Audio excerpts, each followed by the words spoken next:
Hello everyone, UPSC time में आप सबका स्वागत है। मैं हूं मिकाशी थापा। पहले तो आई एम सॉरी इतना लेट चैप्टर अपलोड करने के लिए।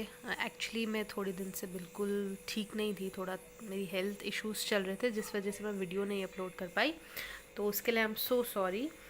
तो आज हम लेकर आए हैं आपका चैप्टर 5 ज्योग्राफी का, राइट। तो हमारा चैप्टर 5 है रियल्म्स ऑफ द अर्थ। अब हमने इस चैप्टर में अर्थ के अलग अलग एरियाज, अर्थ के अलग अलग रीजन्स के बारे में पढ़ना है, ठीक है। तो जैसे कि हमने अब तक मैप्स, लैटिट्यूड्स, लॉन्गिट्यूड्स, फिर अर्थ के थोड़े बहुत फीचर्स, इन सब के बारे में पढ़ा है। तो अब हम यहाँ पे क्या पढ़ेंगे? यहाँ पे हम पढ़ेंगे एटमॉस्फेयर, बायोस्फेयर, लिथोस्फेयर और हाइड्रोस्फेयर के बारे में, ठीक है। अर्थ जो है, इसके ये 4 मेजर स्फेयर्स हैं, ये 4 मेजर एरियाज हैं जिससे अर्थ जो है हमारा सराउंडेड है, ठीक है। क्या क्या है? एटमॉस्फेयर, बायोस्फेयर, लिथोस्फेयर और हाइड्रोस्फेयर। तो सबसे पहले वील स्टार्ट विथ लिथोस्फेयर। तो लिथोस जो वर्ड है उसका मतलब होता है रॉक, ठीक है, या फिर सैंड। तो जो क्रस्टी एरिया होता है, रॉकी एरिया होता है, जो आउटर स्किन होती है अर्थ की, जिसमें रॉक्स, सॉइल ये सब होती हैं, इनको हम बोलते हैं लिथोस्फेयर। और अर्थ का जो 1/3 एरिया है वो लैंड है, जैसा कि हमने पहले भी देखा था। 1/3 एरिया लैंड है और 2/3 एरिया वाटर है। तो जो ये 1/3 एरिया है ये लैंड है और ये लिथोस्फेयर आता है पूरा। और ये जो बड़े बड़े लैंड मासेस हैं इनको हम कहते हैं कॉन्टिनेंट्स, ठीक है। क्या कहते हैं? कॉन्टिनेंट्स। और जो बड़े बड़े वाटर बॉडीज होते हैं उनको हम कहते हैं ओशंस। और ये सब ओशंस, लैंड मासेस जो है एक दूसरे से कहीं ना कहीं कनेक्टेड होते हैं। फाइन। अब हम इसमें एक और चीज़ पढ़ने जा रहे हैं कि हम,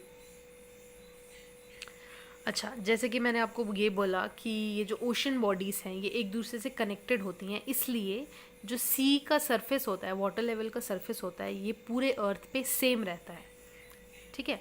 इसीलिए हम किसी भी चीज़ की हाइट जब नापते हैं, किसी कंट्री की क्या हाइट है, किसी माउंटेन की क्या हाइट है, किसी एरिया की क्या हाइट है, जब हम उसको मेजर करते हैं तो हम एक लेवल से मेजर करते हैं, that is called the sea level, ठीक है। समझ में आया?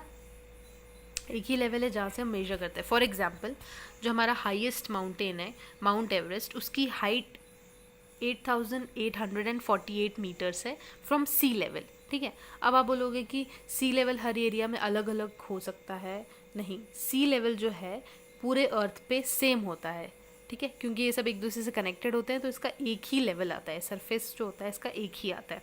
वैसे ये जो डीपेस्ट, जब से सबसे डीप डेप्थ में जो जगह है, that is Mariana trench, that is which is 11,022 meters below the sea level. अब इसको भी हम सी लेवल से मेजर करेंगे कि उसके कितना नीचे है।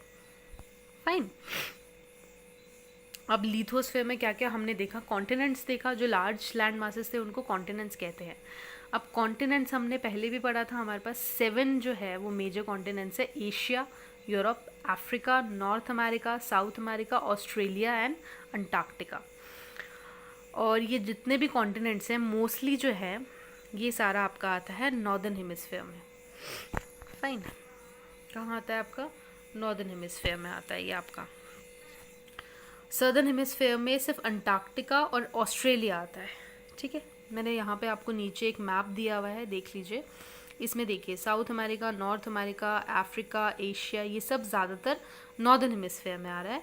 अंटार्कटिका, ऑस्ट्रेलिया भी थोड़ा बहुत नॉर्थ में है। अंटार्कटिका जो है वो इंटायरली सदर्न हेमिस्फेयर में आ रहा है, ठीक है।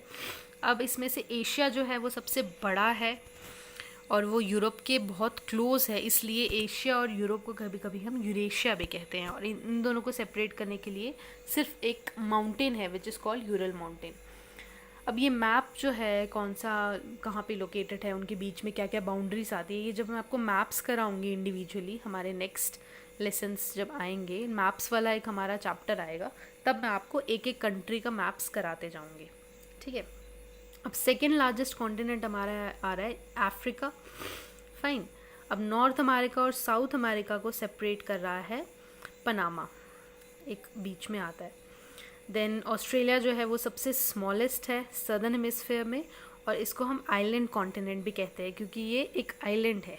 चारों तरफ आइलैंड क्या होता है, जिसके चारों तरफ वाटर बॉडी होती है। फिर आ गया हमारा अंटार्कटिका जो इंटायरली साउथ पोल में है, ठीक है, और वो इंटायरली स्नो और आइस से कवर्ड है। वहाँ पे परमानेंट ह्यूमन सेटलमेंट कोई नहीं है, वहाँ पे कोई भी ह्यूमन बीइंग परमानेंटली रहता नहीं है। परमानेंटली क्यों मेंशन किया, क्योंकि टेम्परेरीली लोग वहाँ जाते हैं कुछ स्टडी के लिए या फिर कोई रिसर्च करने के लिए, बट परमानेंट ह्यूमन सेटलमेंट नहीं है वहाँ पे। आपको कॉलोनीज कम्युनिटीज़ नहीं मिलेंगे लोग रहते हुए जैसे यहाँ पे रहते हैं। Fine, okay. देन आ गया हमारा लैंड फॉर्म्स। अब लैंड फॉर्म्स जो है मतलब लैंड के क्या क्या फॉर्मेशंस हैं, ठीक है। अब लैंड के फीचर्स को हमने अलग अलग ग्रुप्स में डिवाइड किया है उनके सरफेस के अकॉर्डिंग कि उनका कैसा सरफेस है। सबसे पहले आ गया हमारे माउंटेन्स, ठीक है, जो पहाड़। माउंटेन्स क्या होते हैं, mass of land which are considerably higher than the surrounding area, group of very high hills forming long chains called ranges.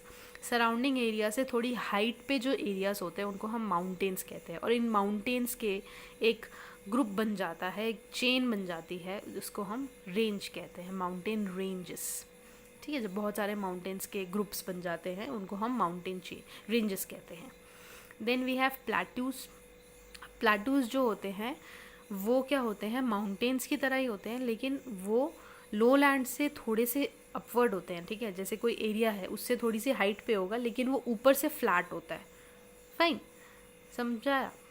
जैसे कि माउंटेन जो है वो ऊपर से कोन शेप में होगा लेकिन प्लेटू ऊपर से फ्लैट होगा, ठीक है। अब आया प्लेन एरिया, लो एरिया जो बिल्कुल प्लेन हो। मोस्टली क्या होता है यहाँ पे, रिवर्स होते हैं, उसके ट्रिब्यूटरीज होते हैं। रिवर्स जो होते हैं वो प्लेन एरियाज में आते हैं क्योंकि माउंटेन से वो राइज होके आते हैं, ठीक है। ये था हमारा लिथोस्फेयर में क्या क्या है। अब आया हमारा हाइड्रोस्फेयर। 2/3 एरिया कवर है वाटर बॉडी से, जिसको हम हाइड्रोस्फेयर कहते हैं। Hydro means water, sphere means area. अब ओशंस क्या होते हैं, ओशंस जो होते हैं ह्यूज वाटर बॉडीज है। The order of size of major oceans of the world is. अब क्या क्या है मेजर ओशंस, और इन्होंने साइज के अकॉर्डिंगली पूरा ऑर्डर मैंने आपको यहाँ पे बताया है। सबसे बड़ा है Pacific Ocean, then is Atlantic, then is Indian Ocean. Sorry मैंने 2 बार यहाँ पे इंडियन ओशन लिख दिया, आप एक देख लीजिए इसको। सबसे पहला आ गया पैसिफिक, देन आ गया Atlantic, then is Indian Ocean and the last is Arctic Ocean. Fine, okay. अब पैसिफिक ओशन जो है वो उसके वेस्ट में है एशिया और ऑस्ट्रेलिया, ठीक है, और वेस्ट और साउथ में, और ईस्टर्न साइड में है नॉर्थ अमेरिका। फिर अटलांटिक ओशन है जो उसके नॉर्थ और साउथ में है अमेरिका और वेस्ट साइड में, ठीक है, यूरोप, और ईस्ट साइड में है अफ्रीका। और सबसे बिजिएस्ट ओशन है ये इन टर्म्स ऑफ कॉमर्स, जितना भी कमर्शियल काम ट्रेड के टर्म्स में होता है ये अटलांटिक ओशन से होता है। Then is the Indian Ocean. अब इंडियन ओशन एक अकेला ऐसा ओशन है जिसका नाम किसी कंट्री के बाद पड़ा है, ठीक है। इंडिया पे इसका नाम रखा गया है। अब इसका 3 साइड में कॉन्टिनेंट्स है। वेस्ट साइड में है अफ्रीका, नॉर्थ में है एशिया, और ईस्ट में आ गया आपका Australia. Next is the Arctic Ocean. Arctic Ocean जो है it surrounds the North Pole. ये नॉर्थ पोल में आता है, नॉर्थ पोल को पूरी तरह सराउंड करता है, ठीक है, और आर्कटिक सर्कल के अंदर रहता है। पैसिफिक ओशन से ये कनेक्टेड होता है एक नैरो स्ट्रेच ऑफ वाटर जिसको हम बोलते हैं बेरिंग स्ट्रेट। स्ट्रेट्स के बारे में हम अगले चैप्टर में आपको पढ़ाएंगे, ठीक है। अभी आप यही याद रखिए कि पैसिफिक ओशन जो है वो आर्कटिक ओशन से कनेक्टेड होता है with Bering Strait. Okay, then comes your atmosphere. Atmosphere क्या हुआ, जो आपके सराउंडिंग में जो एयर प्रेजेंट है, एयर का एक एनवलप बना है जो अर्थ को सराउंड कर रहा है, दैट इज एटमॉस्फेयर।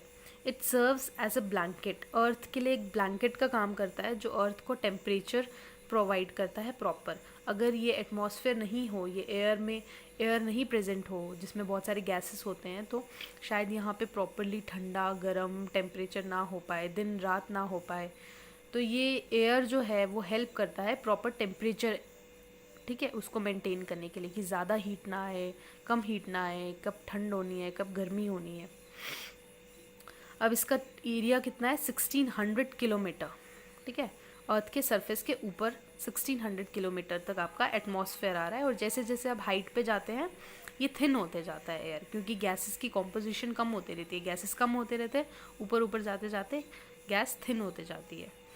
इसमें 78% नाइट्रोजन है और 21% ऑक्सीजन है, और बाकी जो बचा वो थोड़े बहुत बाकी गैसेस है, like CO2 and other gases, ठीक है। और एयर जो है वो अर्थ पे हमेशा प्रेशर एक्सर्ट करता है, ठीक है, जिसको हम कहते हैं atmospheric pressure. Then moving air जो है उसको हम विंड कहते हैं। Then last is the biosphere. Biosphere में क्या आता है, ये एक नैरो जोन है जहाँ पे लैंड, वाटर और एयर तीनों एक दूसरे को कांटेक्ट में आते हैं, ठीक है। और यहाँ पे जितने भी लिविंग ऑर्गेनिजम्स रहते हैं, जितने भी लिविंग ऑर्गेनिजम्स जिस एरिया में एग्जिस्ट करते हैं उसको हम बायोस्फेयर कहेंगे, ठीक है। Bio means living, you know ना। तो लिविंग ऑर्गेनिजम्स जहाँ पे हैं उसको हम बायोस्फेयर कहेंगे। वहाँ पे लैंड भी होना चाहिए, वाटर भी होना चाहिए, एयर भी होना चाहिए, क्योंकि लाइफ एग्जिस्ट करने के लिए ये तीनों चीज़ें ज़रूरी है। अब एक एरिया होगा जहाँ पे सिर्फ वाटर ही वाटर है, वहाँ पे लिविंग ऑर्गेनिजम्स शायद एग्जिस्ट नहीं कर पाए क्योंकि वहाँ पे एयर नहीं होगा। और एक एरिया जहाँ पे लैंड ही लैंड है, वाटर नहीं है, वहाँ पे भी लिविंग ऑर्गेनिजम्स बहुत कम मिलेंगे आपको, ठीक है। तो ये तीनों का एग्जिस्ट होना बहुत ज़रूरी है। Then species of different kind,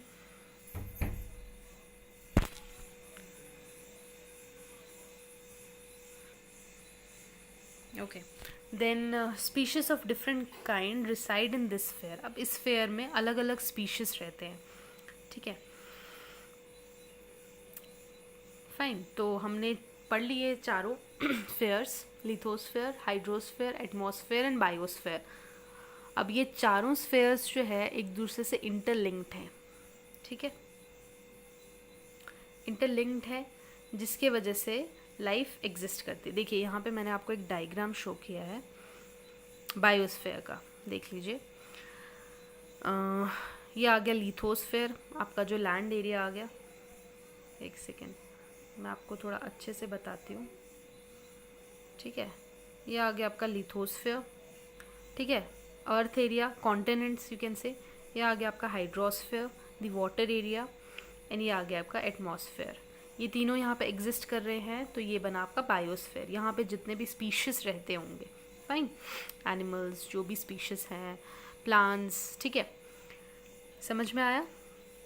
और इन तीनों का इंटरलिंक होना बहुत ज़रूरी है, क्योंकि इनमें अगर इंटरलिंक नहीं, मतलब इनमें कनेक्शन नहीं होगा तो एक बैलेंस नहीं बन पाएगा। और ये तीनों स्फीयर मिलके एक दूसरे से लिंक्ड अप होके अर्थ को बैलेंस्ड बनाए रखते हैं। अर्थ में प्रॉपर टेम्परेचर जो भी है ये प्रोवाइड करते हैं। समझ में आ गया आप लोग को ये चैप्टर?